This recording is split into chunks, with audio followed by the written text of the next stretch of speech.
કહેશો આજે જે ગેંગરેપના જે 6 આરોપીઓ પકડ્યા છે ને એમનું રિકન્સ્ટ્રક્શન કેવી રીતે કરાયું છે ને શું વિગત?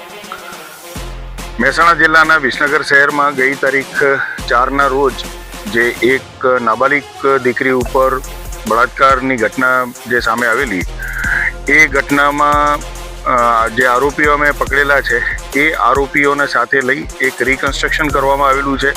આરોપીઓ એ દીકરીને કઈ કઈ જગ્યાએ લઈ ગયેલા અને એની સાથે દુષ્કર્મ કરેલું છે એ તમામ જગ્યાઓનું આજે અમે એમને સાથે રાખીને એનું એક પંચનામું કરેલું છે, રિકન્સ્ટ્રક્શન કરેલું છે. અને એક જે અમારા જે તપાસના પુરાવા છે એ પુરાવાને આધીન આ રિકન્સ્ટ્રક્શન કરવામાં આવેલું છે.